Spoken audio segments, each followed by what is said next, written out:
falou que resolve, esqueça o advogado, o promotor que acusar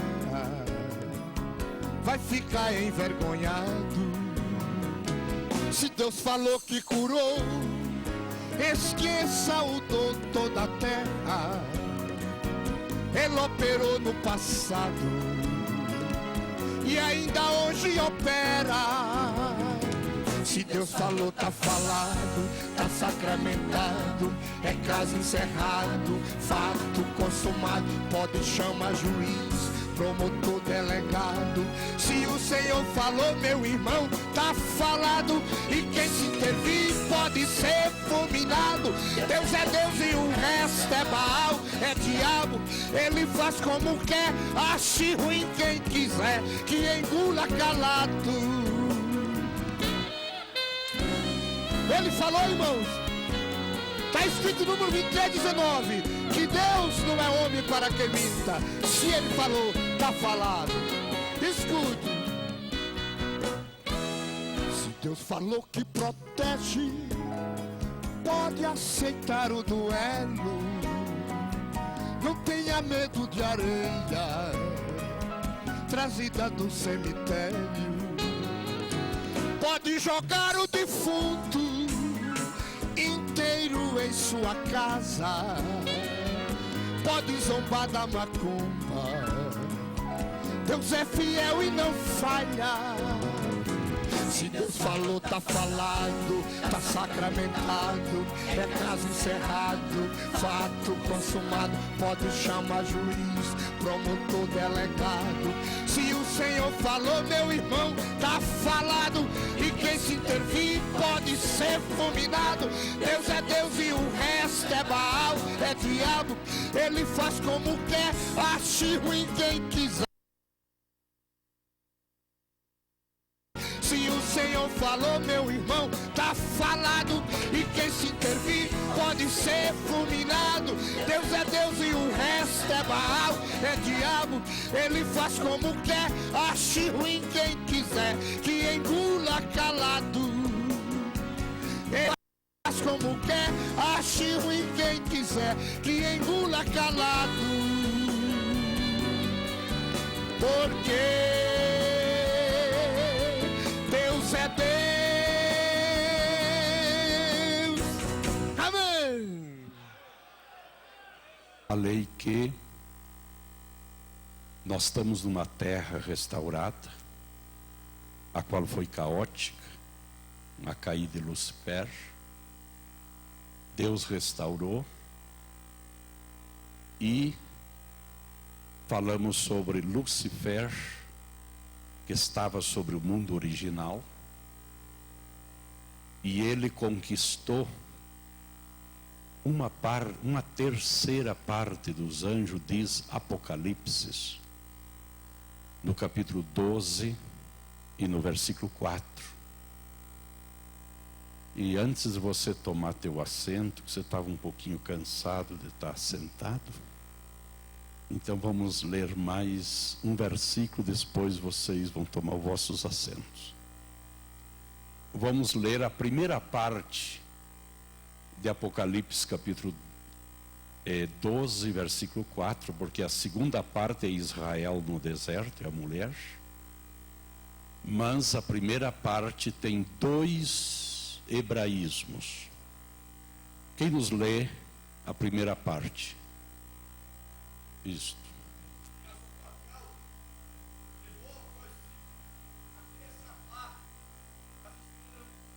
Obrigado, irmão. Com a sua cauda levou a terceira parte das estrelas dos céus. Ali tem 2 hebraísmos. O primeiro, a estrela, que para dentro do hebraísmo, para Deus, são os anjos. E em segundo lugar, Lúcifer com a sua cauda. A palavra cauda no hebraísmo quer dizer trabalho mal feito.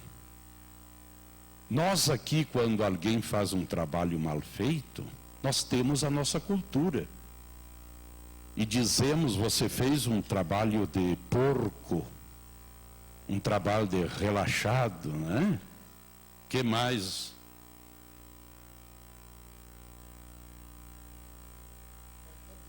Gambi.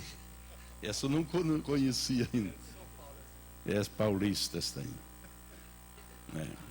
Essas são a nossa cultura, um trabalho mal feito. Mas dentro do hebraísmo, um trabalho mal feito, eles dizem feito com a cauda. É um trabalho mal feito. Então, Lúcifer com a sua cauda, quer dizer com um trabalho mal feito. Qual é esse trabalho mal feito? O recugem. O que é recugem? Tráfico, comércio de tráfico de influência. Esse assunto não foi lá nos céus. É comum a gente escutar alguém pregar. Lá nos céus o Satanás dividiu os anjos. Não, lá ninguém divide nada. A divisão dos anjos foi aqui na terra. Foi no mundo original, que foi caótico, como eu falei hoje pela manhã, que os anjos estavam a favor de Satanás, de Lúcifer. E entre eles aqui na terra, que foi feita essa divisão, ele usou esse recurso, esse comércio de tráfico de influência, e fez um trabalho sujo, um trabalho com a cauda, um trabalho mal feito. Como nós vimos hoje pela manhã, as palavras de Ezequiel e de Isaías, que ele prometeu um político corrupto, né? Que ele prometeu aos anjos que subiria lá em cima, seria semelhante ao Altíssimo, e sentaria ao lado do norte, que é à direita de Deus. Isso é tudo errado. Então, irmãos, esses anjos foram presos lá no Tártaro, e estão presos. Deus não perdoou eles para o juízo do grande dia. Podeis tomar vossos assentos, já descansar um pouco. Agora os irmãos observem, eu disse hoje pela manhã, que desde a saída do jardim do Éden até a cruz de Cristo, se calculam aproximadamente 4.170 anos, da saída do jardim à cruz. Nesses 4.170 anos, eu falei pela manhã, morrer era descer às profundezas da terra. Era ir para o paraíso que estava dentro do Hades ou Seol. Então havia um temor. Mas todos salvos que descera a esse paraíso nas profundezas da terra, eles desceram com uma promessa de um dia nascer o Salvador, e esse Salvador tirar eles daquele lugar. Essa promessa veio desde o Gênesis 3,15. E essa promessa passou por esses 4.170 anos, que um dia nasceria o Salvador. Por esse motivo que Simeão, quando está no templo e lhe trouxeram Jesus, que ele tomou nos seus braços, inspirado pelo Espírito Santo, ele disse: eu já posso morrer. Agora não tenho medo mais da morte, porque meus olhos viram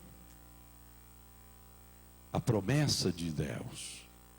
Porque agora os que estão lá embaixo, os que desceram as profundezas, ele vai lá buscar. E Jesus fez uma política muito linda.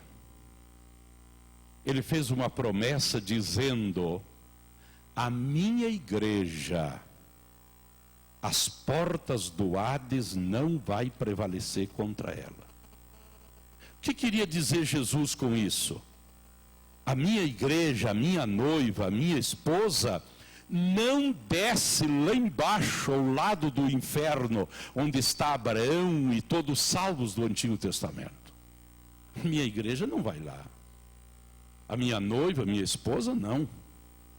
As portas do inferno não vai prevalecer contra a minha igreja. E os irmãos, observem que ele morre na cruz, deixa o seu corpo na sepultura e desceu às profundezas da terra. Ele foi lá no Hades e no Seol. Primeiramente ele veio do lado do inferno e pregou para os espíritos em prisões. Vamos ver 1 de Pedro, capítulo 3, versículos 19 e 20. 1 de Pedro, capítulo 3, versículos 19 e 20.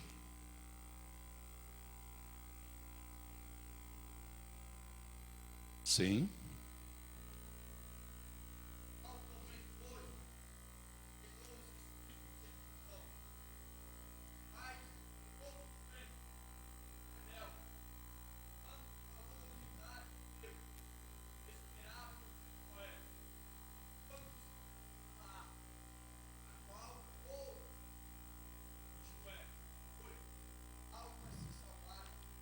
Obrigado.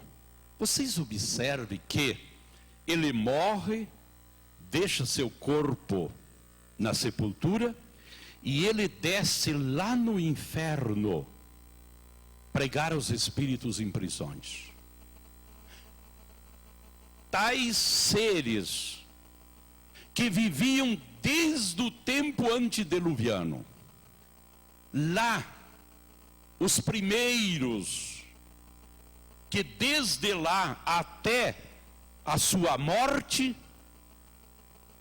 estavam e estão lá no inferno. E agora Jesus entrou lá dentro e se identificou para eles. E eu vou parafrasear.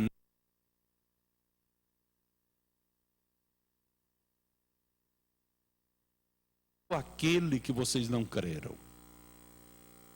Que lástima vocês não creem.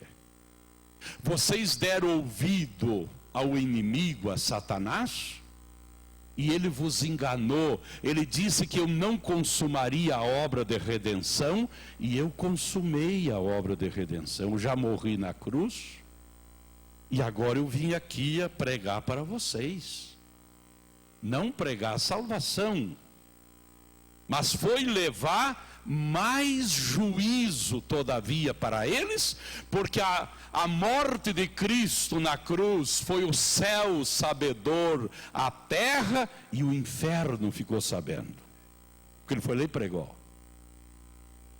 e tirou a chave das mãos de Satanás, da morte e do domínio que ele tinha sobre aquele lugar. Foi uma decepção grande. E depois que ele pregou ali, ele passou para o outro lado. E ele foi lá onde estavam os salvos. Vamos ver Jesus entrando lá? Mateus capítulo 4, versículo 16. Mateus capítulo 4, versículo 16 se divide em duas partes. A primeira parte foi com os seres vivos. E a segunda parte com os mortos. Vamos ver a primeira parte, quem nos lê?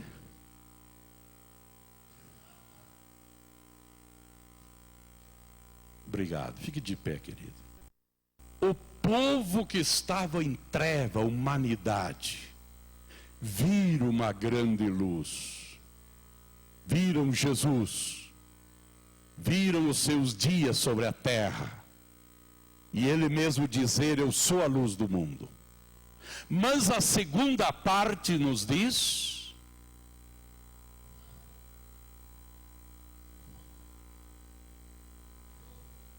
obrigado. Vocês observem que os vivos viram uma grande luz. Mas os que estavam lá, nas regiões de sombra e de morte, o inferno ao ladinho, a luz resplandeceu sobre eles. O que quer dizer isso? Jesus entrou lá. E eu vou parafrasear. Ele entrou lá e disse a Abraão: eu vim te dizer que eu sou a realidade da sombra daquele que era aquele cordeiro. Aquele cordeiro era a minha sombra. Isaías: eu sou aquele que tu deste os 5 nomes: maravilhoso conselheiro, Deus forte, Pai de eternidade e príncipe da paz. Eu sou ele.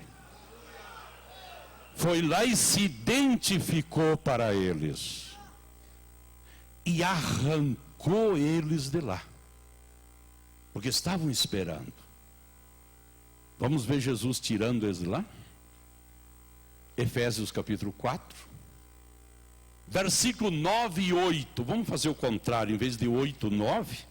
Vamos fazer 9 e 8. Primeiro versículo 9.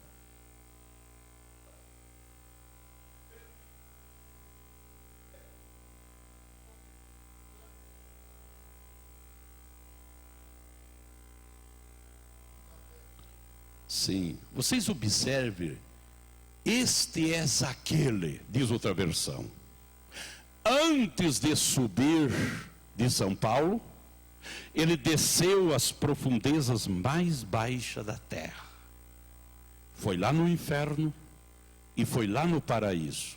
E versículo 8, sim, irmão?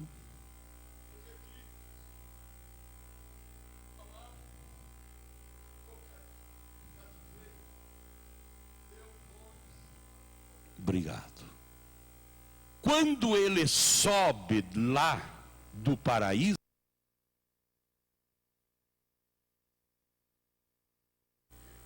e a gaiola? É o cativeiro.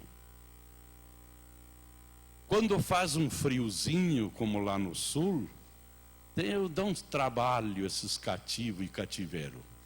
Porque tem que agarrar ele e levar para dentro de casa. Eu vou levar meu cativo com cativeiro, guarda lá dentro de casa, lá até tem que proteger, fazer um abrigo para o passarinho.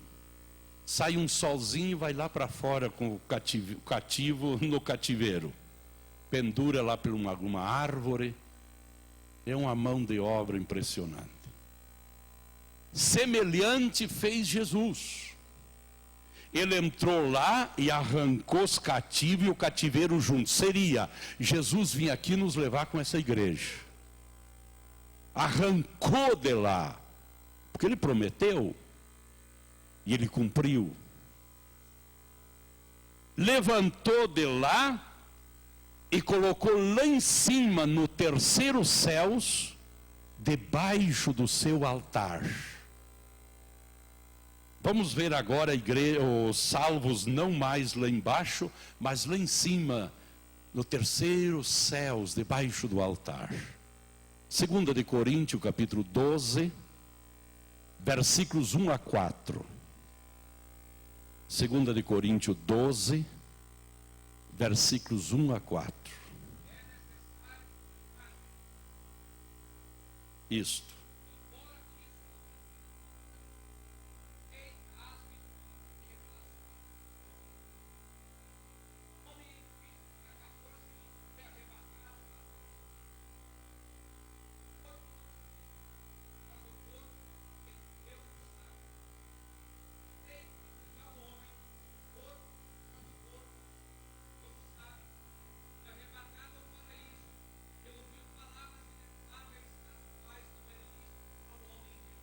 Obrigado, querido.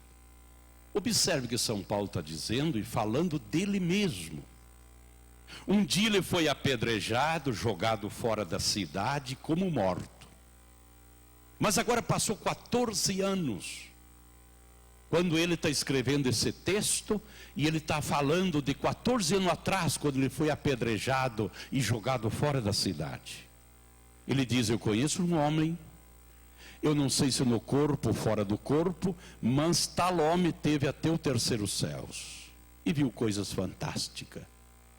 E entre as coisas fantásticas ele diz aí: fui arrebatado ao paraíso.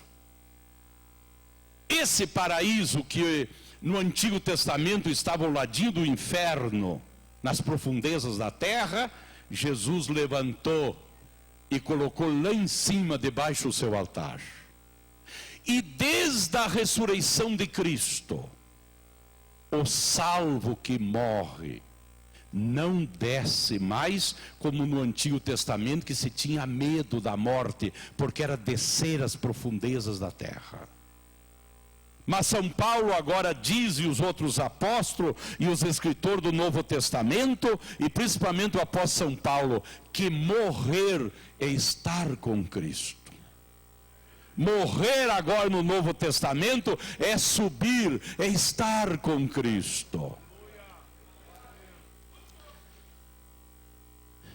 Na nossa escola bíblica, numa cidade na Argentina chamada Eldorado, se converte uma freira na igreja adventista e se tornou aluna da nossa escola.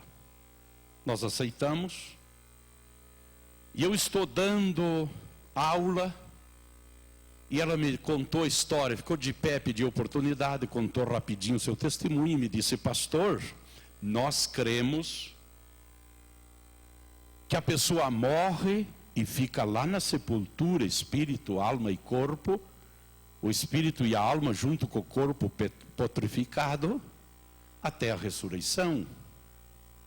Agora, se o Senhor me provar que a pessoa morre e sobe para os céus, porque eu não encontrei um versículo até hoje, que estão lá em cima, se o Senhor me provar, eu deixo de ser adventista e passo a ser assembleiano. Digo, pode ir preenchendo a ficha aí pode preencher, porque se é essa dificuldade, só já é membro da Assembleia. E qual é o versículo? Digo, me leia 1 Tessalonicenses 4,16. Vamos ler? Não, desculpe, querido. 4,14. 4,14. Cremos ou não cremos? Tem outra versão que diz assim, inclusive a espanhola, que eu tenho. Diz, assim como cremos, diz em espanhol. Assim como nós cremos que Jesus morreu e ressuscitou. Quer dizer, estamos bem seguros. Outra versão diz assim: da maneira que ele morreu e ressuscitou,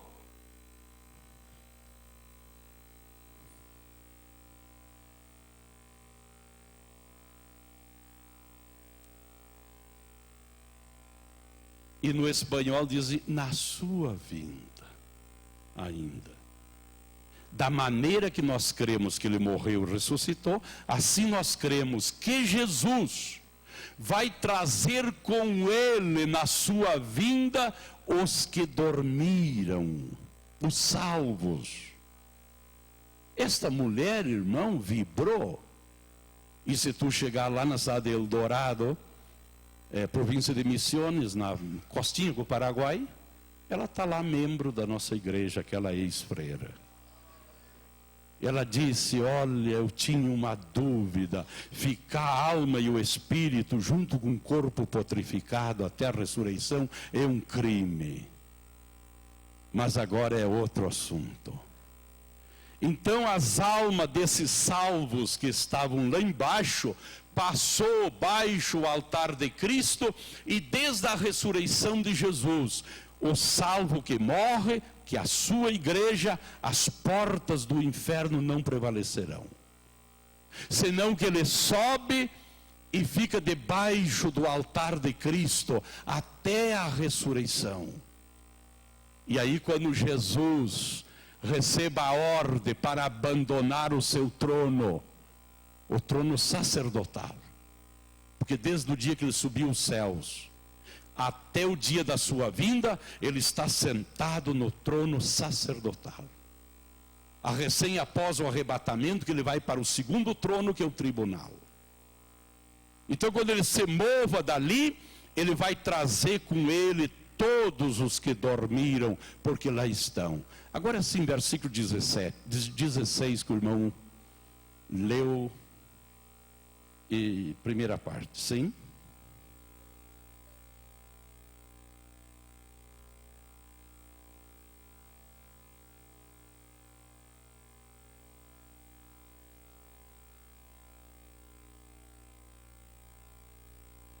E o versículo 17...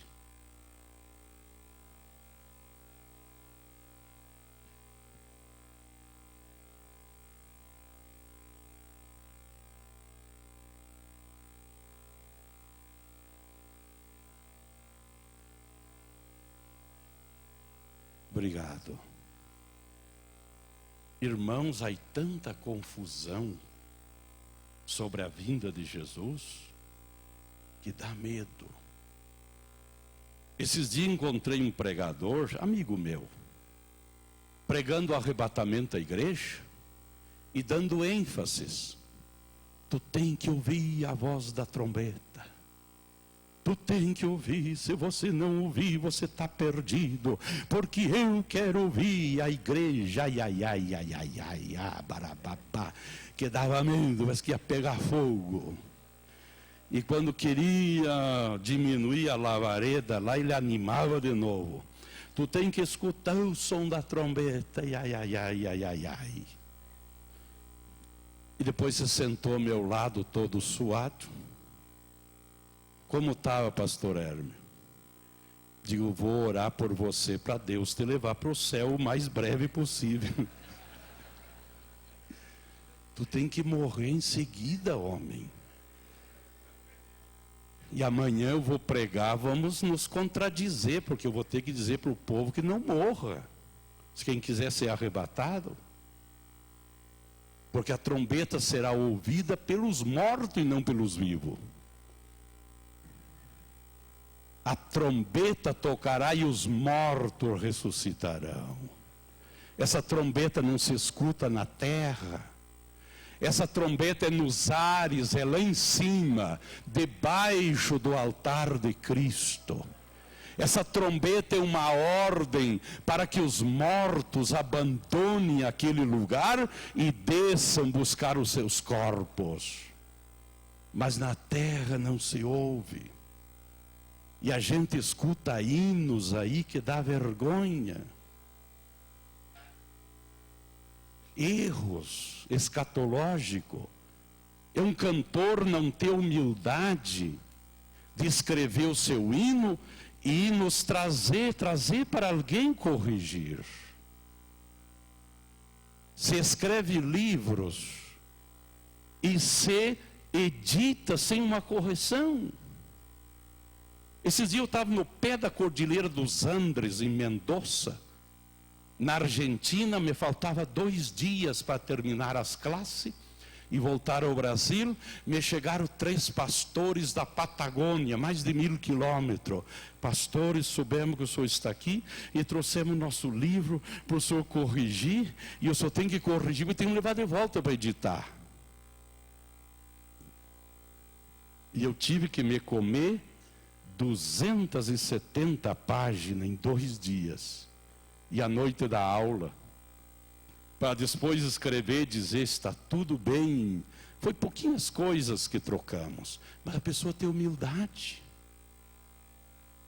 Agora esse dia corrigi um CD que estavam para gravar, e um hino tive que tirar não houve arrumação. Tiramos 100%, a cantora saiu feliz. Esse hino não edite, minha filha. Isso é heresias, coisas erradas, coisas que faz a igreja gritar, pular, saltar, e nem pensam que está tudo errado lá no meio. Os próprios hinos de corais, na cidade de Carazinho, eu escutei o coral, tive que pedir os hinos e fazer uma revisão e trocarmos palavras e tantas expressões antibíblicas, que a Bíblia não diz. Pastor Anaconde, é muito conhecido na Argentina, meu amigo, me mandou as brochuras, os rascunhos, para corrigir um livro, Dízimos e Ofertas. Quando eu olhei a capa, Malaquias, capítulo 3, versículo 8 a 11. Um piso abaixo de nós. Como é que eu vou editar um livro e lançar em capa? Malaquias 3, 8 a 11. Se eu estou na dispensação da graça e vou ensinar o dízimo na dispensação da graça. Fizemos uma correção, ordenamos aquele livro, mas trocamos o texto-chave do livro. Aí colocamos lá Hebreus, capítulo 7, versículo 8. Quem nos diz de memória? Bem forte. Bem forte.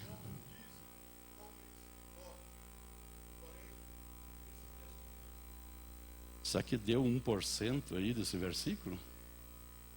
Ai, ai, ai. Um versículo nosso, da nossa dispensação, irmãos. E vamos lá para Malaquias chamar as pessoas de ladrões. Cometendo erro ético. E correndo até perigo de tomar um processo em cima. Mas é tão lindo ensinar sobre o dízimo. Eu preguei 5 terça-feiras sobre o dízimo. E as entradas da igreja triplicou. Porque essa igreja que não a que eu estou atuando, uma outra igreja, era acostumada de laço e mais laço, e tu é um ladrão, e tu te rouba, e ladrão isso, e ladrão aquilo. Mas até os animais gostam de carinho. Sim ou não? E os seres humanos? A laço não abrimos o bolso deles. Não fazemos eles serem fiéis. Dentro desse versículo, eu preguei 5 noites. Aqui certamente recebe os dízimos homem mortal. Vamos supor que o nosso irmão, sua graça, irmão Roberto, seja um tesoureiro. O Roberto é mortal ou não é mortal? E aí está dizendo o escritor aos Hebreus, que aqui toma o dízimo homens que são mortais.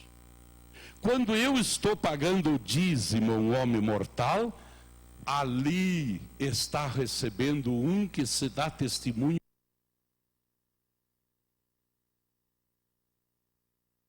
E como lei, quem não pagasse o dízimo era um ladrão. Tu paga o IPVA do teu carro ou não?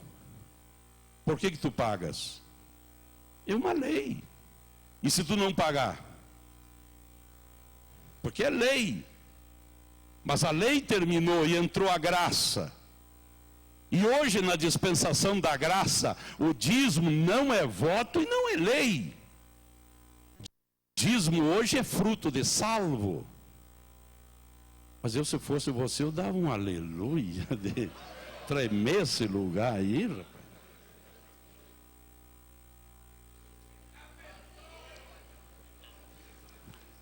Jesus não falou que temos que dar frutos. E ali há 3 classes, há fruto, mais fruto e muitos frutos, fala o Evangelho de João. Muitos frutos. Entre os frutos que o salvo tem que dar, um deles é os seus dízimos. Dar o dízimo porque eu sou salvo, porque é um fruto de um salvo. Eu fui visitar um irmão na minha cidade que tem um pomar. E eu, olhando o pomar dele, encontro uma planta de jabuticaba. Eu creio que tem aqui, né? A jabuticaba, uma planta linda, alta, as folhas bonitas. Olhei no tronco, estava toda riscada, machucada. Eu disse: Vanderlei, por que tu não ata um arame enfalpado em volta para não deixar os gatos machucar essa planta?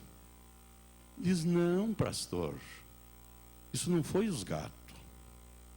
Essa planta aí é bem adubadinha, bem cuidada e não me dava fruto. Aí eu fui falar com o irmão Berté, que é um agrônomo, e ele disse: eu vou lá curar a tua jabuticaveira. Chegou lá, pegou um rastel e me grudou o rastel de cima embaixo, aí, riscou o lombo dessa jabuticaveira. Pastor, ficou tudo machucado, mas dá fruto que dá gosto de ver.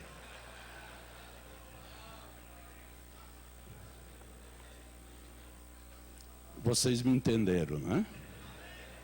Amém, então. E Deus tem uns rastelzinhos aí que...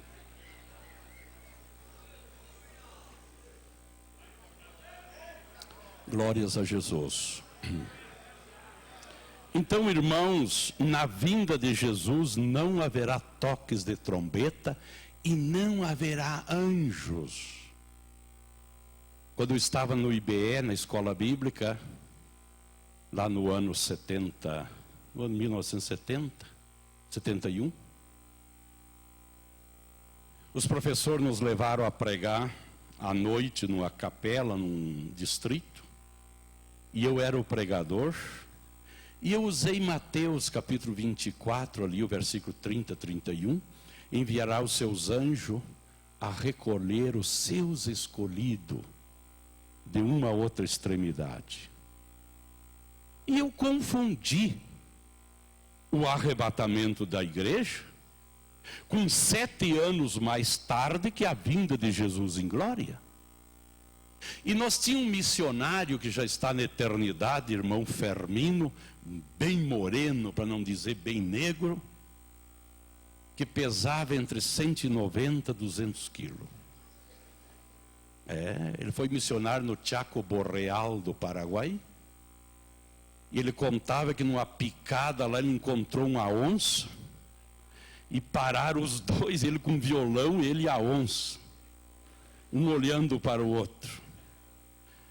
E dali a pouco ele quadrou o corpo e a onça se largou no meio de um matagal. E ele ficou olhando, dizia: a onça caiu lá e começou a vomitar. Diz: a onça olhou para mim e atacou o fígado da onça. Viu muita graxa aqui. Mas escapou. E eu pregando sobre a vinda de Jesus, digo: os anjos vai levar um e os anjos pega outro. E disse: pobre do anjo que tiver que levar o Fermino, com seus 200 quilos, vai ser uma guerra. Todo mundo riu, menos professores. No outro dia me chamaram lá na direção e me disseram: aonde tu descobriu que os anjos vão levar a igreja? Está na Bíblia. Não é assim, meu filho. Ali a vinda de Jesus em glória. Quando ele venha, vem os anjos. Israel estará na região de Edom, que está 93 quilômetros ao sul do Mar Morto. Lá está Edom, nos refúgios naturais, escapando da guerra do Amargedom. Israel, o remanente, estará esparramado, então enviará os seus anjos a recolher os seus escolhidos, mas não é a igreja que vai ser levada por anjos. Então alguém tem que parar nós quando nós erramos e nos corrigir, senão uma corrente de erros insuportável. Eu pregava numa igreja russa na Argentina, muito grande, e preguei pela manhã e um colega meu pregou à tarde e eu pregava à noite. E à tarde ele pregou sobre as 10 virgens. e agarrou as 10 virgens e grudou na cabeça da igreja. E rasgou o ponche das 10 virgens. E depois, um mês de janeiro muito quente, depois que meteu a igreja, as 10 virgens na cabeça da igreja, sentou do meu lado, todo suado. Como é que está a mensagem, pastor Hermer? Digo, eu estava torcendo que tu não me perguntasse. Mas já que tu perguntou, o que eu vou fazer? Digo, bem suada. Bem suada. Bem suada. Como pode ser? Eu disse para ele, onde é que tu descobriu que a igreja é 10 virgens? Se a igreja está no singular e as 10 virgens estão no plural. Se a igreja é a noiva, é a esposa, e nunca 10 virgens. Mas eu preguei a vida inteira, mas eu também preguei errado, até que alguém me disse, João, não faça mais isso. Tu está errado.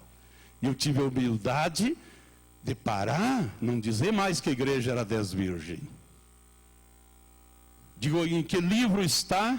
Que livro está as 10 virgens? Mateus? Está em Marcos? Está em Lucas? Está em João? A que povo foi direcionado Mateus? E Marcos? E Lucas? E João? É um assunto privado só para judeus. E Jesus dando uma lição para eles e mostrando que o anticristo ia aparecer, e o anticristo ia convencer eles. Jesus conta um casamento dos judeus conservador, porque aí os liberais, os tradicionais e os conservadores. O casamento dos conservadores, irmãos, eles fazem 2 festas. A primeira festa se chama a festa da família. Eles fazem o casamento, se reúne só as 2 famílias e faz uma festa privada. Assim faz os conservadores. A linha conservadora. Depois da festa privada, recém vem a festa pública. Quando chega o dia da festa pública, a noiva já está lá dentro, já se casaram, já fizeram a festa privada da família. Agora, quando chega a festa pública, o noivo sai em busca de um cortejo. Mas a noiva está lá dentro, já se casaram, já tiveram a festa familiar. Agora vem o noivo com um cortejo de virgem para o grande casamento público. E quando o noivo vai buscar, contando Jesus, encontra 5 preparadas e 5 despreparadas. As preparadas ele chamou de as preparadas e as despreparadas. E só 5, só a metade acompanhou o noivo, mas a noiva já está lá dentro e já se casaram, já tiveram a festa familiar, agora vão ter a grande festa pública. O que Jesus queria dizer para os judeus? Eu estou dizendo para vocês, judeus, que um dia eu vou arrebatar minha noiva, minha igreja. Eu vou arrebatar ela, num abrir e fechar de olhos. Vou coroar ela no tribunal. Eu gostaria de mostrar lá no mapa, mas vocês não vão distinguir. Vai dar uma festinha de 7 anos. Mas quando ele arrebate a sua noiva, a sua esposa, aparece o anticristo no capítulo 6 e versículo 2 de Apocalipse, que o anticristo é falso, vem um cavalo branco, mas é falso. O verdadeiro vem lá, dali 7 anos que vem o verdadeiro, no capítulo 19, versículo 11 de Apocalipse. Mas aparece o anticristo confunde os judeus. A metade dos judeus vão abraçar o anticristo, mas a outra metade não, esse não é nosso Messias. Você passa os 7 anos, termina essa festinha aí de 7 anos, põe a festinha nisso aí. E passados 7 anos, vem ele, no capítulo 19, versículo 11 de Apocalipse, e ali vem 3 glórias. Vem a glória dele, vem atrás vem a glória dos anjos, e mais atrás vem a glória da igreja. Vai ser uma glória fantástica, que diz Apocalipse, que os moradores da terra vão olhar para esta glória, vão correr, vão pedir que as montanhas caiam sobre eles e esconda eles do rosto daquele que está vindo. Desejarão morrer, bem forte, e a morte fugirá deles. Ele pisa, como diz Zacarias 14:4, o Monte das Oliveiras, se partirá na metade, formando o vale de Josafá, que a geografia nos fala, mas não existe esse vale, será formado no dia da sua vinda, ao lado de Jerusalém. Os anjos servirão, reunindo Israel para o julgamento das nações, e a igreja fica ali em cima, na Nova Jerusalém, com acesso à terra, mas ela estará ali. E quando ele venha, ele vai em busca de Israel. E quando ele vai em busca de Israel, para terem a grande festa pública, que é o milênio de paz, o reino milenal dele.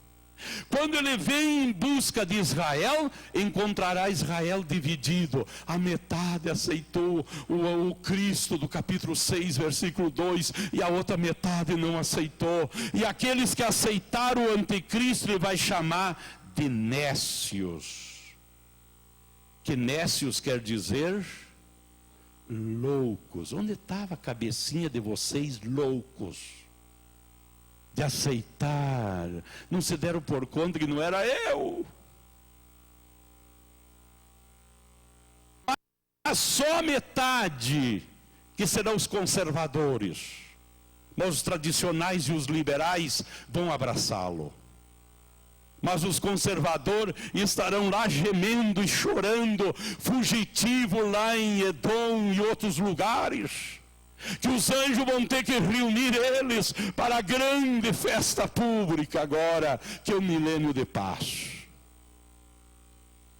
E a esses que não aceitarão o anticristo, ele chamará de prudentes. E esses entram no gozo do seu Senhor, que é o milênio de paz. Então Jesus está tratando com judeus e não com a igreja. Mas pastor, então não posso mais falar das 10 virgens? Pode. Continue pregando. Só que explique para teus ouvintes que a Bíblia tem uma linha hermenêutica que ninguém pode mudar. Mas esta linha hermenêutica é que nem a rua, que faculta 2 calçadas, que são chamadas as 2 adaptações que nós podemos fazer, que são tipologias. Então, irmãos, o meu assunto essa noite é as 10 virgens, mas as 10 virgens é Israel. E assim como vai acontecer com Israel, não vem acontecer com nós. Porque aqui há um exemplo, aqui há uma tipologia.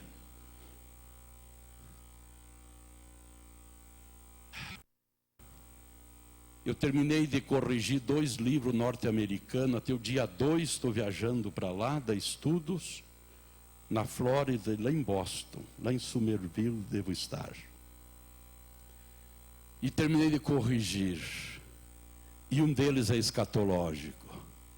Mas esse pregador, esse escritor, teve a humildade de me mandar o livro, e a gente dá o direito da gente corrigir, a gente colocar em ordem, para sair uma coisa boa, cheia de erros, cheia de tanta coisa errada.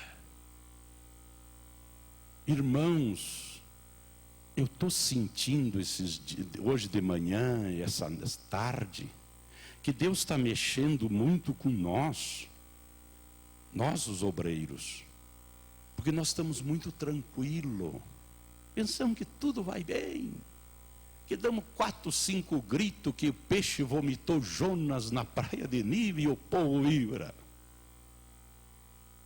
Mas eu estou sentindo, desde ontem à noite, ali no hotel orando, que Deus está mexendo dentro de nós, para nós sentir um desejo profundo na interpretação bíblica. Anteriormente nós dava 4 gritos ali na esquina e não tinha problema, as pessoas se convertiam. Mas hoje as nossas igrejas estão cheias de gente da faculdade. Quando tu abre a boca, ele já sabe o que tu vai dizer. E saem rindo. E escutam pregações erradas, irmãos, até nas leituras bíblicas. Na nossa igreja chegou um pregador, amigo meu, e pregou aquele versículo agora há poucos dias. Aquele versículo disse, João, e Jesus veio para, mas todos aqueles que o recebem, deu-lhe o direito de ser chamado.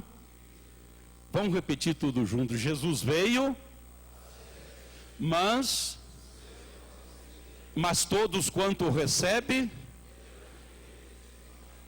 filhos de Deus. Só uma pessoa me repete sozinho, bem forte. Jesus veio, bem forte aqui. Mas